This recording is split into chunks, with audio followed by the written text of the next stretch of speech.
Nous allons maintenant regarder une simulation qui va venir compléter ce qu'on a vu concernant le pendule simple.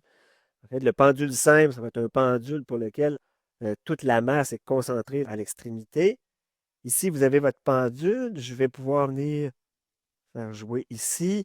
On voit dessus qu'on a placé la tension dans la corde qui est en rouge. On a la force gravitationnelle qui est toujours dirigée vers le bas. On voit que la tension n'a pas de composante tangentielle. Elle est complètement perpendiculaire au mouvement, donc elle ne fait pas de travail. C'est vraiment la composante tangentielle de la force gravitationnelle qui va donner le mouvement de la masse dans le pendule. À côté ici, vous avez l'angle, donc la position angulaire du pendule en fonction du temps qui est tracé. La première chose qu'on va regarder, c'est quel est l'effet de la masse sur le pendule simple. Donc ici, j'ai la masse à 1 kg. On voit qu'on a une période à 2,71. Qu'est-ce qui arrive si je mets une masse, par exemple, plus élevée, par exemple à 1,5 kg? La période reste à 2,71. Ou si je mets 2 kg, toujours 2,71 secondes. Donc, on voit que la masse n'a pas d'influence sur la période des oscillations dans un pendule simple. Maintenant, est-ce que la longueur du pendule a une influence? C'est ce qu'on va essayer d'aller vérifier. Je vais arrêter la simulation. On a 2,71 secondes. Je viens de cliquer ici. On a 1,8 mètres pour notre pendule. On va le raccourcir, par exemple, tout en gardant le même angle à 1,5.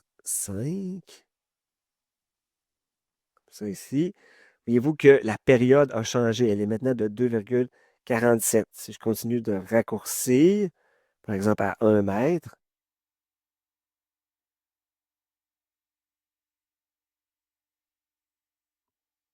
à 1,01 mètre, on a 2,02 secondes.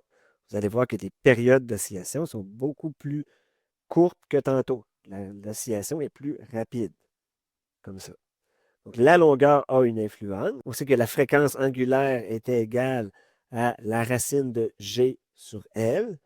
Donc, comme il y a G aussi dans l'expression, ça veut dire que si on prenait le pendule et on l'amenait sur une autre planète, euh, eh bien, les fréquences des oscillations seraient modifiées, comme ça. Est-ce que l'angle a une importance? Est-ce que l'amplitude du mouvement a une importance sur la période des oscillations d'un pendule simple? Normalement, si on est en présence d'un MHS, ce n'est pas supposé avoir d'influence. Par contre, on se souvient, dans le cas du pendule, il y a un problème pour les angles qui sont trop grands. Donc, en bas de 15 degrés, normalement, l'approximation comme étant un MHS, dans le cas du pendule, est tout à fait adéquate. Par contre, pour des angles plus grands que 15, plus on va s'éloigner de 15 degrés, plus on va avoir un écart sur la période, par exemple, calculé à partir d'un modèle MHS par rapport à la réalité. Donc, regardons, par exemple, pour un grand angle ici, je vais augmenter l'angle. On va mettre 50 degrés comme ça. Et on va pouvoir mettre l'approximation des petits angles aussi. Et on va pouvoir suivre le pendule où on aurait l'approximation faite des petits angles et la réalité. Donc, on va avoir en bleu la réalité et en rouge l'approximation des petits angles. Regardez, les courbes ne seront pas pareilles. Donc, la position angulaire en fonction du temps, il y a un écart qui se crée entre les courbes. Et si on suit le pendule, on voit l'importance justement de l'écart en question. Par contre, si je mets un angle beaucoup plus petit, donc par exemple, je pourrais m'en venir à un angle de 12 degrés et je fais jouer la simulation. En fait, on voit qu'il y a superposition des deux courbes. Légèrement, on voit un petit écart parce que c'est jamais parfait, mais notre approximation, elle est très, très bonne. Je voudrais terminer aussi en vous parlant d'un élément qui peut poser problème pour les étudiants, ne pas confondre la position angulaire, donc l'angle du pendule par rapport à la verticale, comme par exemple ici, je fais juste arrêter. Je vais lui donner un angle. On le voit là, par exemple, je mets 25 degrés. Et l'angle comme ça, et l'angle de la phase. Donc, c'est deux choses qui sont complètement différentes.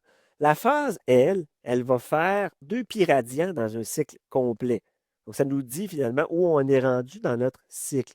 Alors que la position angulaire nous indique la position où est rendu le pendule à un temps donné. Comme par exemple, si je pars le pendule à un angle de 25 degrés, ça nous dit que θ est égal à 25 degrés à t égale 0. Par contre, la phase, comme on part à la position positive maximale, la phase serait égale à pi sur 2. Donc, ça veut dire que le graphique de la position angulaire en fonction du temps commencerait comme un cosinus. Voyez-vous, c'est ce qu'on voit à gauche ici. Ça a commencé comme un cosinus. On part avec la valeur positive maximale. Donc, notre constante de phase nous dit où est-ce qu'on est parti dans notre cycle, tout simplement, par rapport à un cycle complet. Sur la simulation, on peut aussi visualiser la vitesse du pendule représentée par une flèche noire comme ça. Si on le fait jouer, on voit que aux extrémités, la vitesse est minimale. Quand on arrive en bas complètement, à la position d'équilibre, c'est là qu'on a la vitesse qui va être maximale. On peut aussi venir afficher l'accélération qui va être en vert, comme ça. Donc, on voit que quand on a une position angulaire positive, donc quand le pendule est du côté droit, par exemple, l'accélération va pointer vers la gauche. Alors que lorsqu'on est du côté gauche, l'accélération va pointer vers la droite. Ce qui est caractéristique des mouvements harmoniques, tout simplement. Voilà, ça complète la petite capsule que je voulais faire sur cette simulation. Encore une fois, je vous rappelle que ces simulations, vous pouvez y accéder, puis jouer par vous-même sur les différents paramètres. Le lien, je l'ai mis dans la description de la capsule. Et n'hésitez pas, bien entendu, à mettre des commentaires. Ça fait toujours plaisir de vous lire.